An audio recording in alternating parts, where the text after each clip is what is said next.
Thank you very much, Barb, and thank you, Hillary. Actually, I have to, as you were speaking, I felt I had to pinch myself about the tremendous progress that I don't think we can take for granted.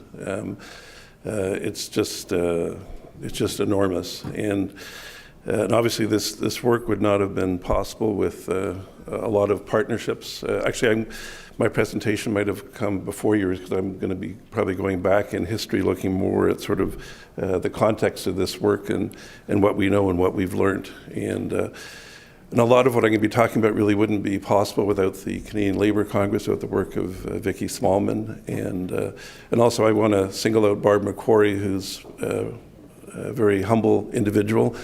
If there was a Nobel Peace Prize for work on harassment and violence in the workplace, it would go to Barb for her tireless work over the last 30 years. I'd also say that if she got the award, she would probably turn it down or want 500 other names with it, and you wouldn't be able to rent a convention hall big enough for all her partners and collaborators, because she does this work in a very tireless fashion, but with partners across Canada and certainly across the world.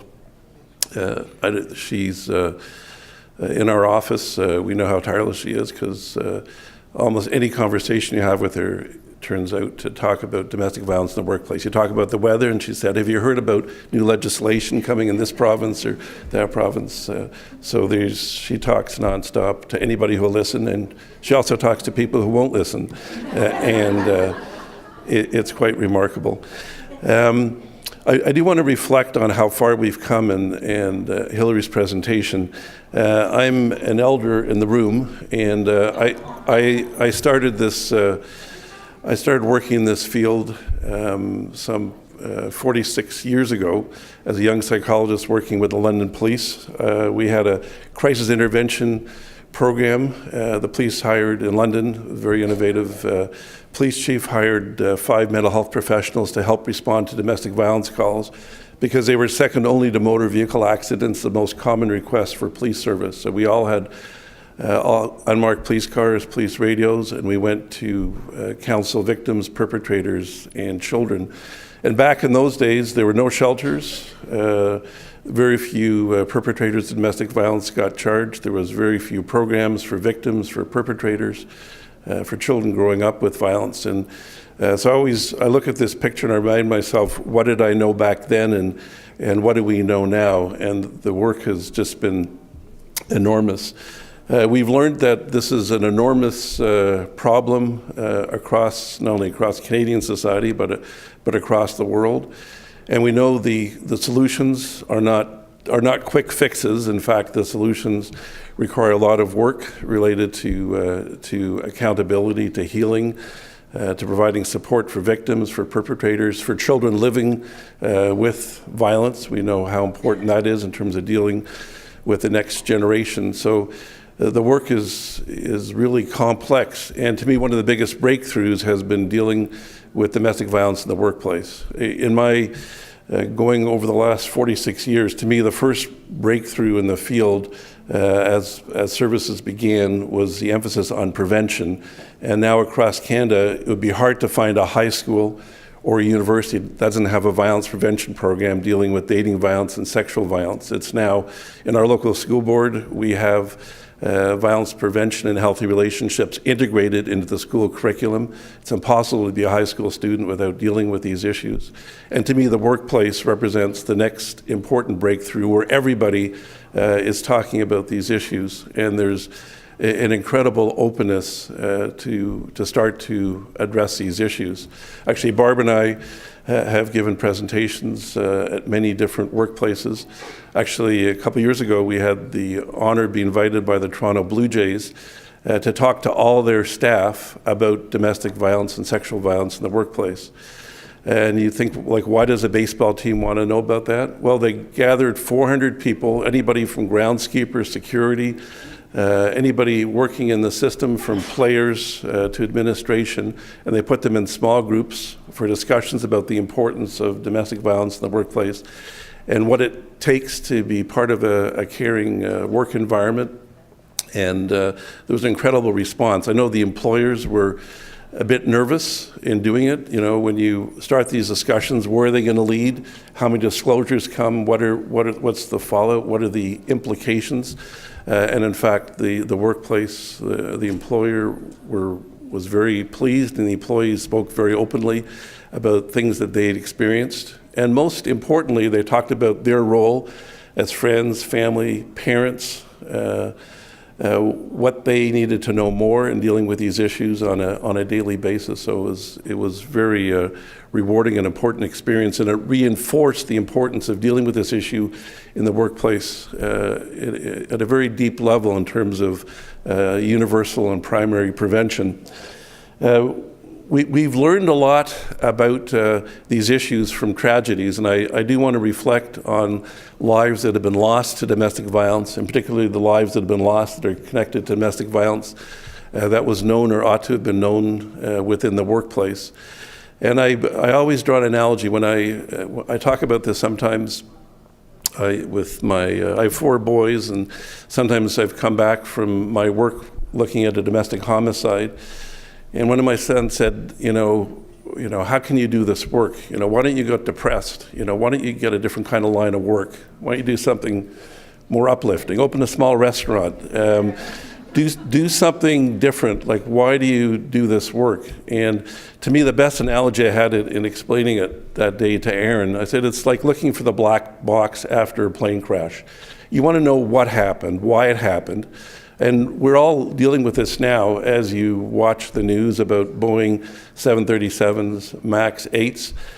You all want to know before you get on a plane the next time, you know, what is the aircraft? You know, what is the airline? Did the airline take the safety options as part of the package, or did they cut back on costs? You know, and why are safety provisions actually optional when you're buying an aircraft? So these are all really important questions. And I reminded my son Aaron when he asked me the question, I said, we can never bring back the passengers we've lost, but we'll be damn sure if there's a problem with pilot training or with the aircraft, we can do everything possible to make sure the next time you get on a plane, you're not going to be dealing with the same issues and the same level of anxiety. So I use that with analogy, and to me it makes a lot of sense, because when there's a domestic homicide, when you read a front page story or read the news or watch the national news at night, and you read about a domestic homicide, and you watch a police officer say, well, there was a murder-suicide, we're not going to be sharing names, we're not going to be sharing any information, we're not looking for anybody, there's nothing for you to worry about. Well, I'm sorry, I'm still worried. As an individual advocate, I'm worried for all the victims in that community, potential victims. I want to know who knew what, when, and how. What can we do to prevent a tragedy in similar circumstances in the future? Those are all really fundamental questions. They have to be asked and they have to be answered. And it's not a blaming exercise. It's not looking for who screwed up, who made a mistake. It's not looking at us pointing fingers. It's looking at understanding what we need to do in terms of training, collaboration, sharing information, doing better risk assessments. Those are all really critical questions. And those are becoming really important questions for the workplace now more than ever before. In Ontario, we've had a domestic violence death review committee looking at every domestic homicide or homicide-suicide in the province since 2003.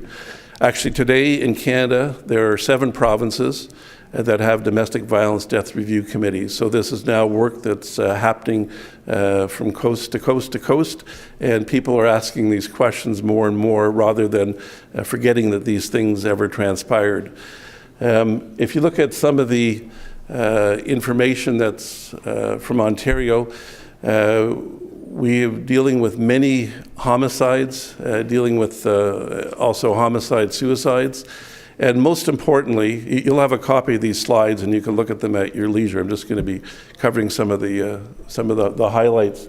One of the most important points is the last one on the slide, that 71% of the domestic homicides had 7 or more risk factors prior to the homicide. So for the average person on the street, they think these homicides happen out of the blue. You know, who knew it was going to happen?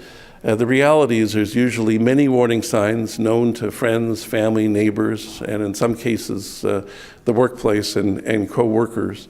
The Ontario Domestic Violence Ethics Review Committee now has, we're actually up to 41 risk factors. We've added some risk factors, two new risk factors, one relating to victims' intuitive sense of fear, and one related to victim vulnerability in terms of not blaming the victim for the violence, but recognizing that some victims may be in circumstances where they're unable to reach out for support and assistance, and it requires an extra effort on behalf of police services, social services, mental health services to provide better support for victims and engage them in the help-seeking process and safety planning and risk management process.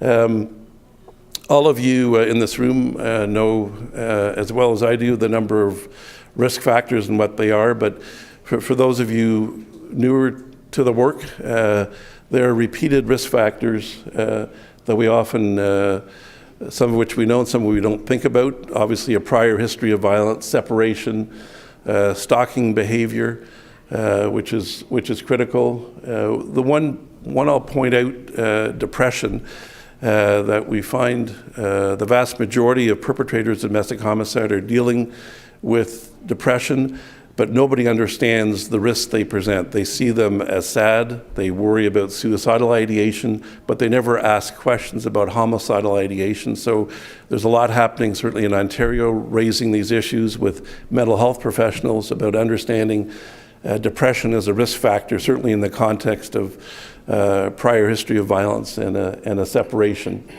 So there are risk factors that are known. We see the patterns repeatedly, and it's important to start to inform everyone from the workplace to a number of frontline professionals to enhance our risk assessment and safety planning efforts. When you ask the question, who knows what prior to the homicide, obviously, family and friends are the top of the list. Police in over half the cases. I want to point out the figure for co-workers know about the potential risks in a third of the cases. So it's critical that the workplace, is a partner. We used to talk about the importance of friends, family, and neighbors, but you really have to always say friends, family, neighbors, and co-workers. Because that's such an important location and context for early intervention and prevention. These risk factors are often known, as I mentioned, to the workplace. There's a number of warning signs and there's a number of opportunities. Almost every domestic homicide I review, if I was going to write a book about that homicide and put a title on it, it would be Missed Opportunities. That would be the title, because that's the pattern that you see over and over again. And one of our best illustrations, Hillary mentioned the case of Lori Dupont, but I always want important to ground our work in the voices of survivors and her family, who reminded us constantly about all the warning signs prior to the homicide. The Lori Dupont case was subject of a major inquest held in Windsor. There was many witnesses. I was asked to review thousands of pages of interviews with co-workers, friends, family, professionals that had been involved. This graph is an illustration about the number of prior warning signs and the number of missed opportunities.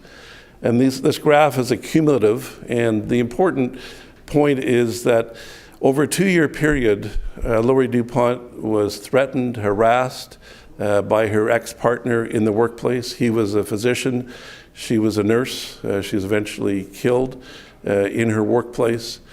By the time Lori Dupont was killed, there were 37 warning signs that were known to the workplace, things that people had seen, and there was 84 missed opportunities where somebody saw something and now looking back regretted that they didn't do or say something differently. And I want to be clear, I don't raise this to instill more survivor guilt, because after a homicide, everyone generally feels guilty about these missed opportunities. These missed opportunities are not meant to engender guilt. What they're meant to do is engender anger and action. Action that we can do better when we know about the warning signs, and we can provide more support both for victims and for perpetrators in the workplace. So our job, I think, is to continue to challenge the status quo, listening to the things that Hillary talked about in terms of changing legislation. And again, beginning at the top, I mean, I really like some of the actions being talked about. I mean, looking at dealing with members of parliament, working at every level in the system is really critical, holding everybody accountable, looking at critical research, and looking at changes for policy and practice in the workplace. I think the exciting thing from people in this room and the partnerships through Barb's work and Vicky's work with CLC is seeing all the changes across the country, all the different provinces and territories that are taking action. And clearly we don't have to keep reinventing the wheel. Clearly we can learn from each other's experiences and adopt each other's legislation and adopt great policies. We know, and there's a lot of statistics I'm not going to cover in any detail. A lot of these are available in reports that are part of the conference package. But just a reminder about how much this affects the workplace in terms of cost. There's a number of cost studies, and this is ongoing work that I know Barb's involved with. I just was reviewing a paper last night from the US that indicated that in the US, the costs of victim and perpetrator domestic violence, the cost to the workplace and beyond is approximately $8 billion. So we're certainly in Canada, we've underestimated what the costs are, but they're certainly enormous. And we know that the answers are not going to be the actions of one individual employer or one researcher. It's going to be collective action and a number of partnerships that are going to be required. We know that from a survey that Barb and Vicky were involved in, we have results of over 8,000 employees. Many of them, over 80%, were permanent employees, and 80%, over 80% unionized. We know these survey results are really important starting point, but we also know we have to reach out to vulnerable workers and understand the number of vulnerable workers who lose jobs related to domestic violence in the aftermath and don't have the same safeguards and protections we'd want for all workers. We know that from the research, 33% of workers had experienced domestic violence in their lifetime. And obviously we see differences, significant differences, obviously men versus women with a higher level of experiencing domestic violence in a lifetime or in the past year. And we know transgendered individuals are at the highest level of risk. What we know from those figures that 1 in 3 workers is in the workplace having a history of experiencing domestic violence, and 1 in 15 has experienced domestic violence in the last year. So these issues are very relevant and real and current. When you look broader, not only people's experience, but what they think is happening with coworkers, over a third report knowing a coworker who's experienced domestic violence, and 11% indicate they know somebody who's actually abusing a partner. So these numbers are sobering that it's not an isolated case. This is really more a public health issue across our country, but also a major workplace issue. The workplace impact, Hillary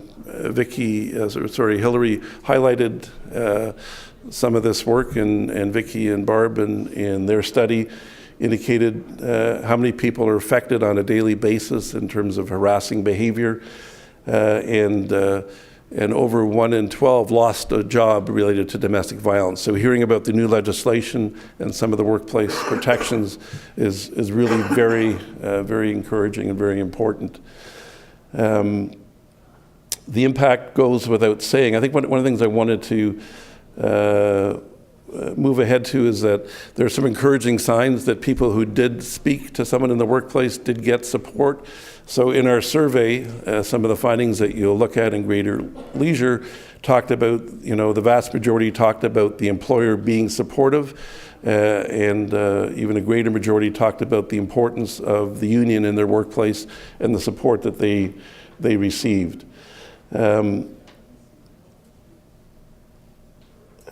Just some summary points. Over 90% believe that domestic violence impacts the lives of workers, so there's a lot of support.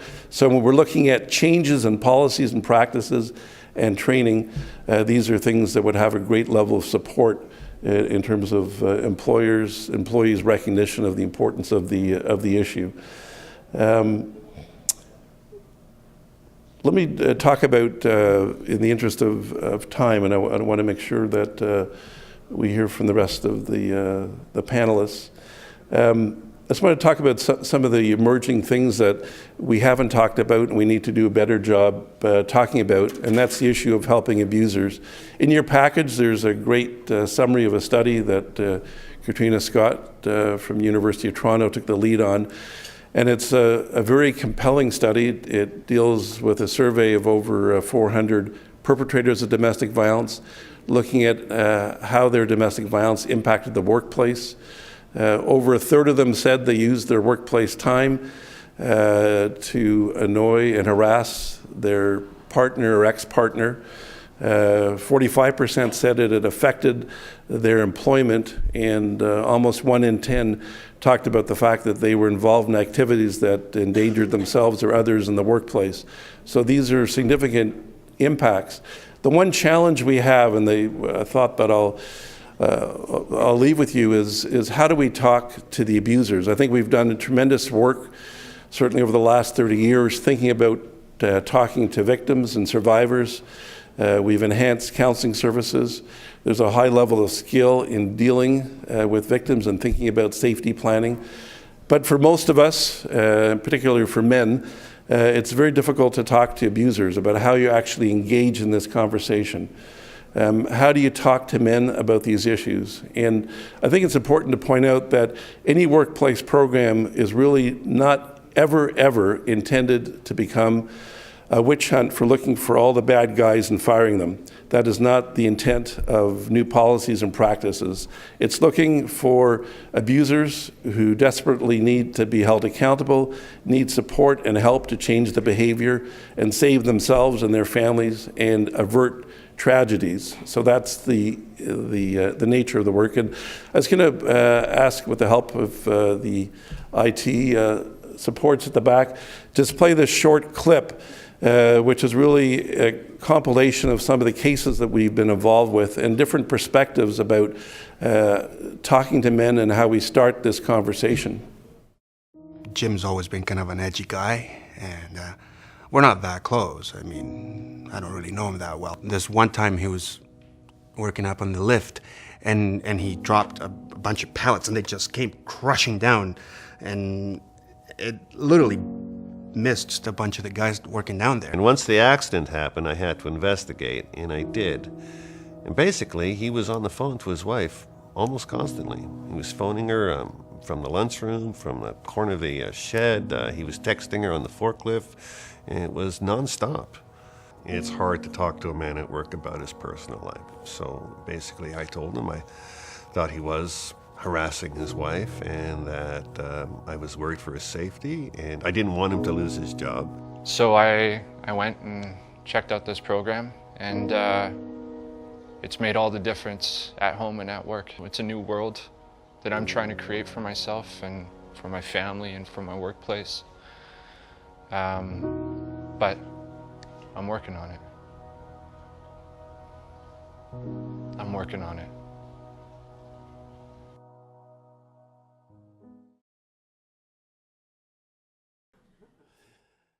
Just a couple of things. First of all, I think it's important. Imagine, I want you all to picture being in a workplace and playing that video clip and thinking about what it means. How do you talk to men? How do you engage in men? I think, on one hand, we want to always be informed, remember Lori Dupont and many other sisters who have lost their lives, but we also want to remember about different outcomes that are possible. And it's important to think about how we start to have this conversation with men, and how we have these conversations that lead to different endings. Just in summary, this morning I went on my GPS and I put down theory and practice, and this is the map I found. The purpose of this image is really trying to make the point that we have lots of knowledge, but what we often lack is the pathway to implement it. So how do we go from all the knowledge that's developing, what we know as of 2019, and how do we actually put it in practice in workplaces and across all our communities? And I think the key issues in my mind is really these points. It's training and more training, making this sort of a normal part of what workplaces consider and talk about. The importance of having access to resources on a timely basis, the importance of having workplaces having partnerships with community agencies, the importance of partnerships that we have on the partner. We have great partnerships symbolized on the panel in terms of employers and unions, employees working closely together to find solutions, and really finding a way to make genuine collaboration happen. So I think this is a time for innovation, for change. I think we have the information. What we need is finding a way to implement it. And we're all part of it today. And I think I feel very privileged to be part of this. Thank you. They say that fear of public speaking is right up there with fear of death. About 10 minutes ago, this iPad on which my notes are written went black while Peter was talking, and then I got the nasty Apple spinny wheel. And you didn't know it, but I was in full-fledged panic attack for about 3 minutes until it came back. So here we are. Hassan and I were fighting over who would get to speak last. You didn't see that either because we were talking quietly, because one of us wants to speak last to correct everything wrong that the other person had said. He won because he's my elder and I have to respect him. I'll be brief. I just want to take some time to just offer some words of welcome to you all today as a partner for this initiative and welcome you to this great event. But I certainly do stand in front of you with a great deal of humility. Clearly, we have a room full of experts and learned people in this space. So I think we're going to have a good day together of learning from each other. Special thanks to Barb and to Vicki. When we started talking about this project just a few short months ago, the progress that has been made by folks who are leading this initiative in such a short time is extremely impressive. And that we've gotten to this point so quickly on a 3-year initiative is pretty impressive indeed. So this is certainly a good indicator of things to come.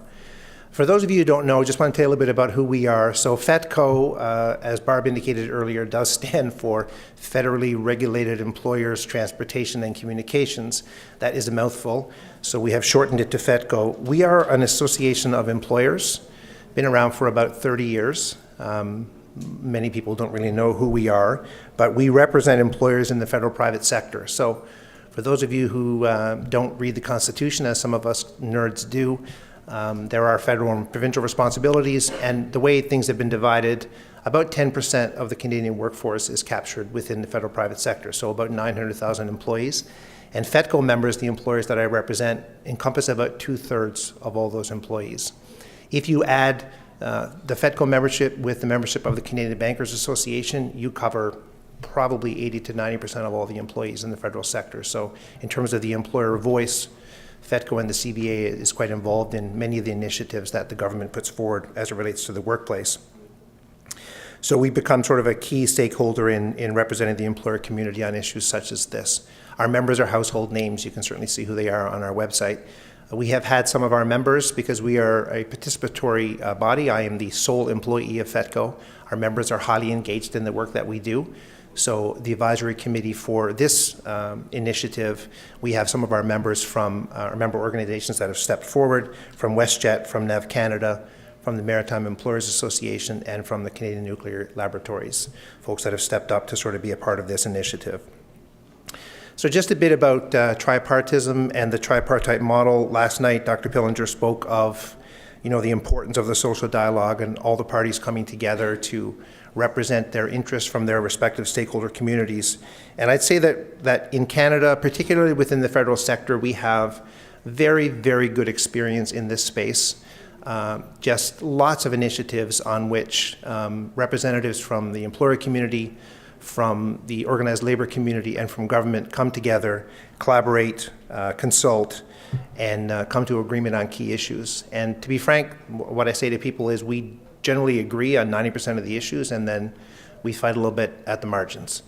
Hassan and I were on a parliamentary committee together about 2 months ago, arguing, I won't tell you the issue, but 100% opposite perspectives on an issue. We couldn't have been further apart on our position. But of course, we're friends, so we were being completely respectful and deferential to each other.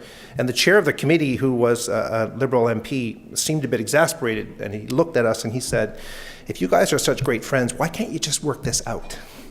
Which, but we concede the fact that there are times when we're not necessarily going to find an agreement. That doesn't necessarily blow up the relationship, because this whole thing is certainly built on relationships. So we got here today largely because of Bill C-65. I won't repeat Hillary's presentation, but certainly we have been active in consulting with the government. This government has been very active on the workplace front. It certainly views itself to be quite progressive in this space. And just to give you a sense of some of the issues on which we have worked with the government over the past 3 years in partnership with our union counterparts: flexible work arrangements, pay equity, pay transparency, accessibility, occupational health and safety, a whole suite of changes to Part 3 of the Canada Labour Code, what the government is referring to as modern labour standards, and then this piece, the harassment in the workplace piece.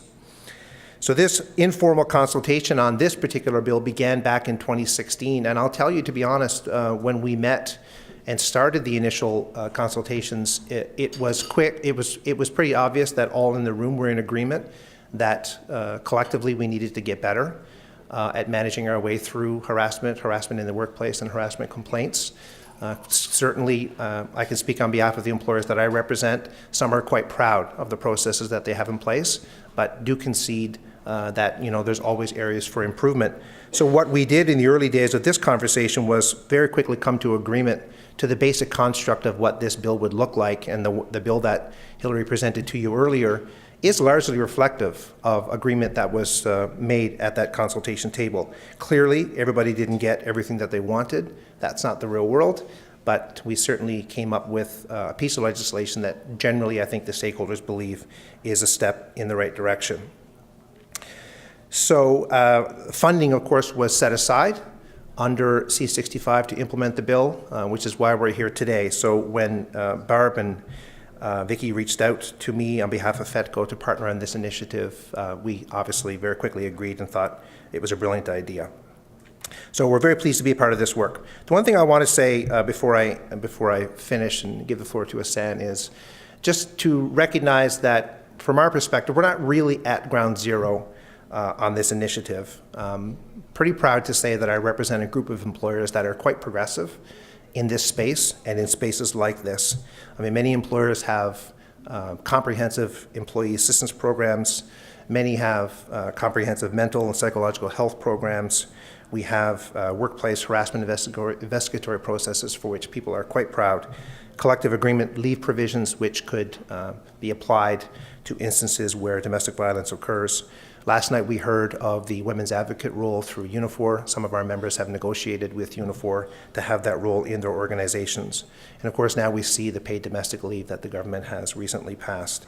So certainly what I think we'd like to say is that we're building on our strengths in moving forward on this very important initiative. A number of the speakers have talked about the business case, the productivity issue, the cost, the business cost, the losses around issues of domestic violence. And I won't lie to you, those messages do resonate with senior executives. But I think it's fair to say that sometimes we do tend to lose sight of the fact that institutions, organizations are made up of people. Employers, managers, supervisors are all human, people who care about the people with whom they work and who work for them. Do we have bad actors? Absolutely no doubt.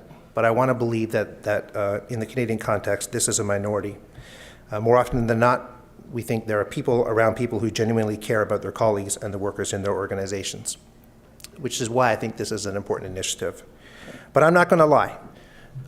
There is some nervousness when I talk to my members around where that line is drawn between where employee responsibility begins and ends. So if we're going to have constructive, open, and honest conversations, I have to put that on the table as a topic of conversation. Where that responsibility begins and ends for the employer community is certainly an area of key concern, and I think we can work through that in the coming days on this exciting project.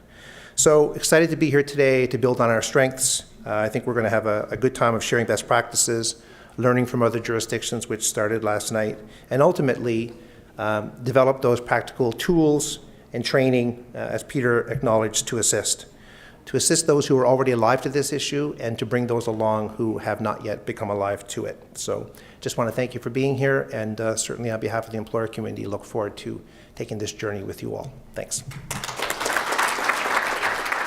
There's not much to correct from what Derrick just presented. But I do want to start first, thank you for inviting me. I wish I could have been with you here yesterday, but I was traveling, so I'm glad to be here this morning. I'm glad that Derrick is here in his capacity with FEDCO as the work will continue because at the national level, certainly we work very closely with each other. We have a lot of issues we agree on that most people wouldn't care to believe. I think one of them, when we first take on the issue of mental health, and then the former Minister of Labour, who couldn't believe we actually had an understanding of the issue, and she needed to learn from us, not us learning from her. But the reality is that there's a lot of dialogue, and more importantly, at the federal level, there is a tripartite system, and it does work because there's a lot of conversation. Of course, I'm very honored, of course, to be here, and I want to acknowledge my friend and colleague, Vicky Smallman, for the work she has been doing on behalf of the Congress ever since we launched this project.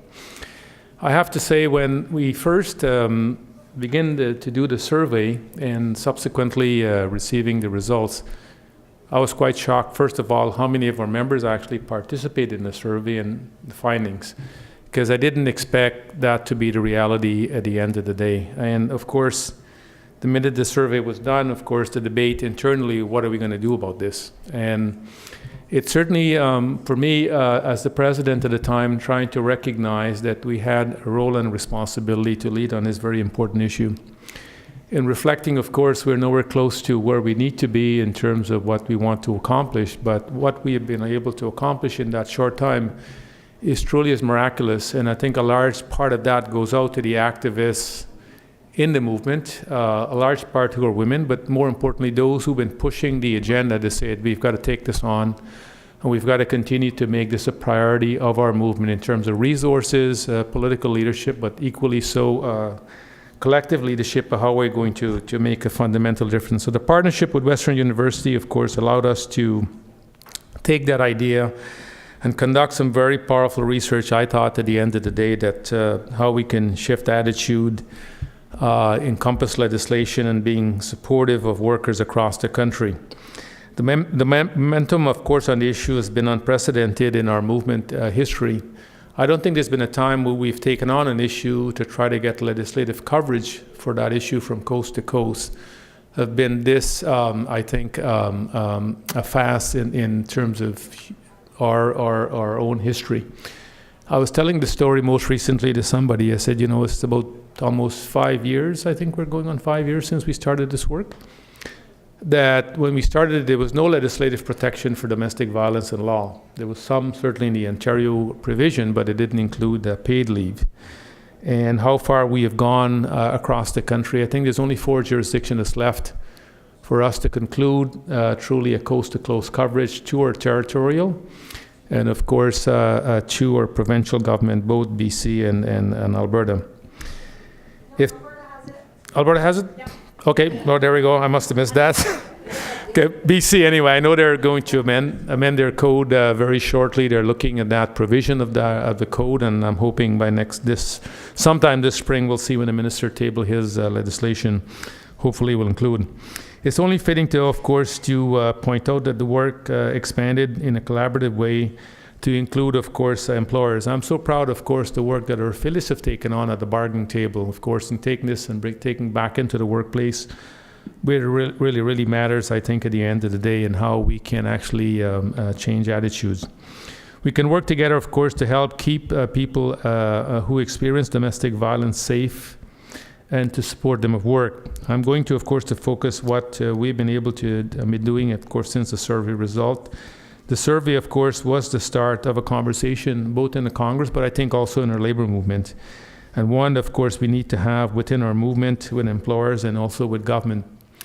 Every speech that I give at a union setting, and they're quite often 2 or 3 a week, I always end with talking about domestic violence. First of all, I'm a male, and 2, when I go to those audience, I can say things that most people can't get away with. And the worst that can happen, I don't get invited to make another speech to that audience. And if that was to happen, it wouldn't be the worst thing in the world. But it is also important to put the issue on the table to make people feel a little bit uncomfortable, but also to acknowledge the reality, what's been happening in our country, and more importantly, to kind of shine the light on it, to give people some perspective. We, of course, been using the results in 3 distinctive ways, and I think you know a bit about that. We, of course, advocate for legislative changes at the federal and the provincial level. We, of course, when we started, only Ontario had, of course, some recognition, of course, in their health and safety legislation. Immediately after we presented, of course, the survey result, our colleagues in Manitoba, the Federation, decided to take this on. And, of course, with their introduction, of course, domestic violence leave was the first breakthrough we achieved in the work we were doing on the legislative front. It's only a matter of time, of course, because all workers in Canada, of course, will have access to this support and protection. The other 2 areas, of course, is to focus on the collective bargaining and, of course, members' education and awareness. And I think, as presented here today, that is work we have to continue to do on a repeated cycle. Otherwise, we're not going to make the kind of gains in changing attitudes that's required, I think, both of our members who work in the workplace, but also in trying to change attitudes in society as a whole. One of the first things we did was, of course, as a movement after the survey, was to establish several key principles for use in collective bargaining. We were fortunate, of course, that our colleagues in Australia had, of course, laid the great foundation for us to follow. And their success at winning a paid domestic violence leave and of course, at the bargaining table, inspired us to begin this initiative. So we took the bargaining principles and adapted to our Canadian context. These principles include, of course, paid domestic violence leave, the need to balance confidentiality, and of course, while ensuring workplace safety, access to risk assessment, of course, in safety and planning, of course, for reprisal and counseling support, flexible work arrangement and other forms of workplace accommodation, and of course, protection from reprisals. When we looked, of course, looked for promising practices that were already in place and identified some model language, the 2018 we launched, of course, our online resource center that's allowed all our affiliates, and for that matter, anybody from the public, can simply go online and access that information. And of course, it's been extremely useful for our colleagues to have that available for them. It includes general information about domestic violence, and of course, its impact at work, information for shop stewards, and a learning a center and a selection section for leaders and for negotiators. It is also evolving resource, and we develop new tools and information. We keep adding to it on a regular basis. We hope it would be helpful to co-workers, to union representatives, and of course to our movement as a whole. As a number of unions have developed their own bargaining, of course, resources, we have had several examples of successful negotiations with paid domestic violence leave, extending far beyond, of course, the minimum standards in legislation on provisions for workplace support. Some unions, of course, have established innovative peer support program. Others, of course, are beginning to follow that approach and learning from each other. This event, of course, is a great opportunity to learn about, of course, the workplace that already have put in place, and, of course, perhaps inspire to bring some of these approaches to our workplace. And the work, I think we're beginning with FEDCO, I think is going to be an enormous resource for us to use, of course, of what we can then transfer as how employers at the provincial and territorial level can take that collaborative approach and figure out how they're going to work together to try and make some of those success a reality. Perhaps our biggest piece of work is the task of building awareness about the issue. We believe that promoting awareness of empowering everyone in the workplace to recognize and respond, of course, to domestic violence will help break the silence and, of course, the stigma around domestic violence. Promote, of course, workplace safety, help protect the jobs of those affected. With our partners at Western University, we have created a suite of educational programs developed by the CLC and our affiliates. Our goal is for every worker to receive basic information about domestic violence and its workplace impact. The centerpiece of our program is our training for union representative. It's critical that our frontline people actually understand this issue and, more importantly, able to use it to advocate how they can interact and deal with each other within the workplace. We'll give union reps, whether they are shop steward, health and safety reps, or other frontline leadership, what they need to help recognize and respond to domestic violence. Once trained, of course, they're equipped to raise awareness, of course, in their workplace or in their local union at the same time. As we have rolled out our program, we have learned that it is challenging material, that we need to, of course, specialize trained facilitators and help to ensure safe, productive environment for learning. As you know, changing attitudes is never an easy thing. And while I recognize I'm a bit older, all of us can change our attitude on an ongoing basis, but you have to provide that space where people feel, you know, you're not simply making them feel bad for a behavior or the thinking they may have had for a long time. And fundamentally, I think that doing it in a way that's respectful can lead to enormous changes in our workplaces. We have built capacity within our movement, of course, to carry this work forward by providing specialized and intensive facilitator training. We have taken a lot of care to do it right so that we can, of course, deliver our program to union members in a way that is most effective, sensitive, and responsible. This is where strong partnership with the Shelter Network comes in. We work closely, of course, with Shelter Movement to deliver our program and to encourage our participants to develop close links, of course, to the organization providing services and support in our community. And I can say I'm so proud of many of our affiliates on an ongoing basis, on a yearly basis. Sometimes we'll make financial contribution to the shelter because they're much more aware of the work that they do, of course, to help victims of domestic violence when they encounter it and see that as part of their responsibility in their community as to how we can deal with this issue on an ongoing basis. I quite often use statistics when I speak about a number of women and children that's in shelter every night across this country. And I use the stats because somebody gave it to me. It's over 3,000 individuals who are in a shelter every night in this country, somewhere in this country. When I say that, there's usually silence in the room and people think it's a mistake. You know, did he just say that every night? And I said, the only reason is 3,000 because we don't have enough shelter space for many others who wants to go to shelter space. Then there's a sense of shock that the audience usually, oh my God.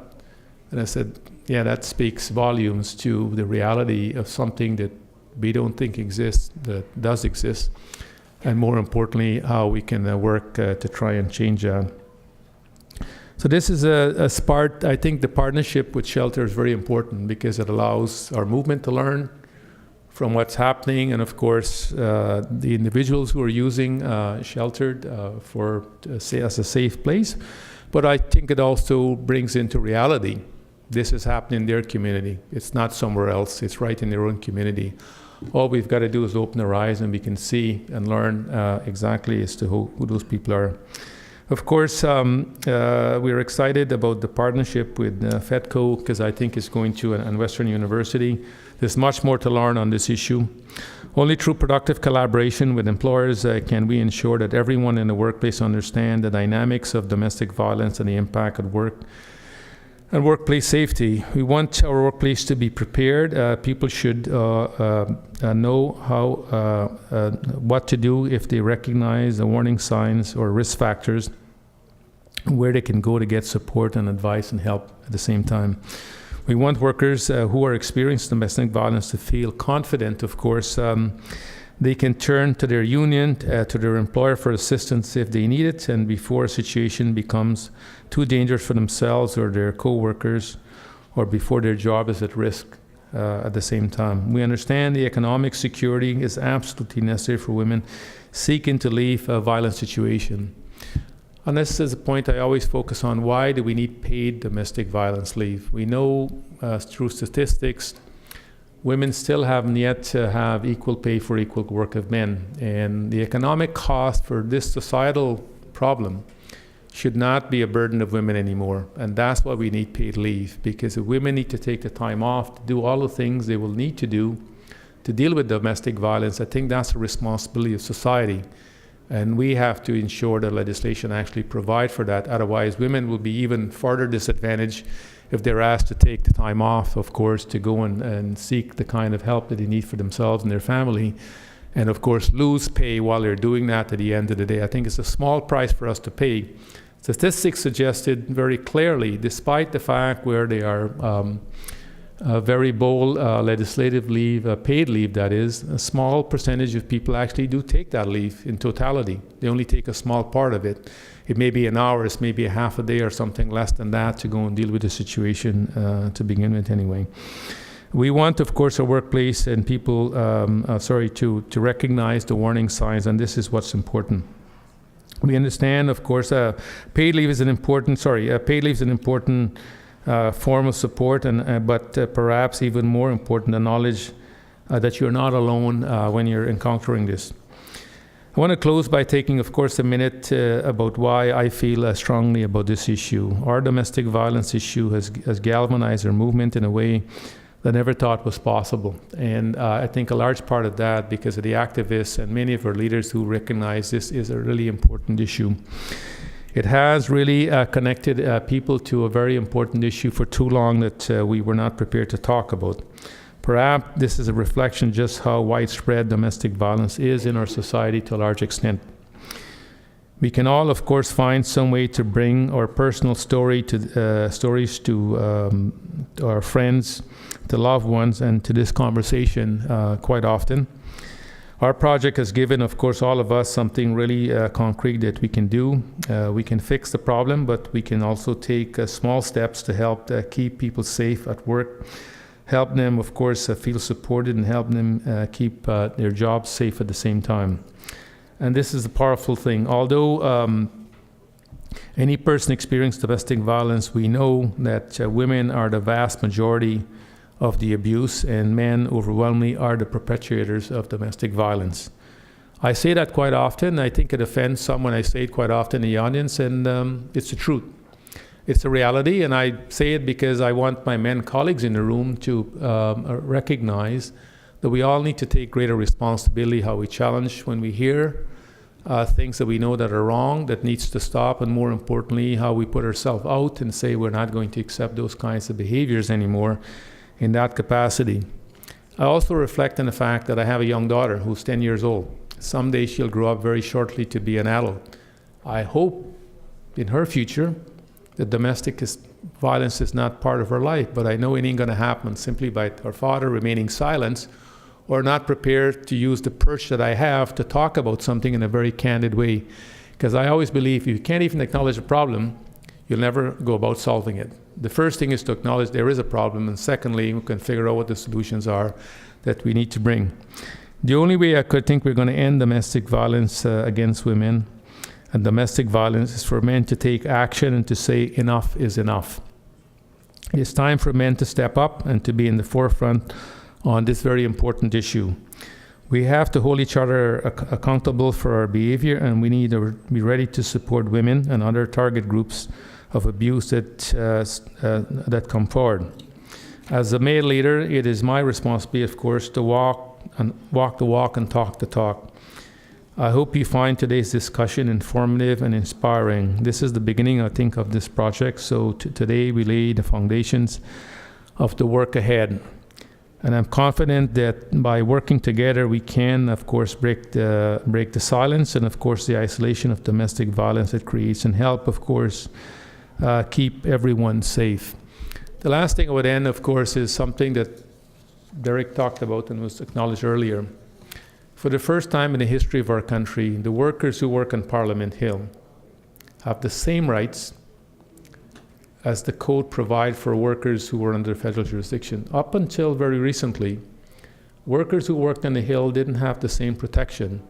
And I'm so proud of the minister for her leadership on this issue, because she said, if we're talking about legislating on an issue that we think is important, why isn't the workers having the same protection who work on the Hill? The people who help work with the parliamentarians to help craft legislation to make that place function didn't have the same protection under the health and safety provisions of the Canada Labour Code Part 1, Part 2, or Part 3. Today, they have the same protection. And I think for members of Parliament, as they are supposedly our representative of our country, they need to also set high standards, and they're going to be held accountable for their behavior because they're now covered by the code. I want to conclude to thank you so much for having me today, and I'm truly honored and humbled to be here with you as you take on this very important work in your capacity. I hope we'll be a lifelong partner in this journey as we work to end this scourge in our society. Thank you so much.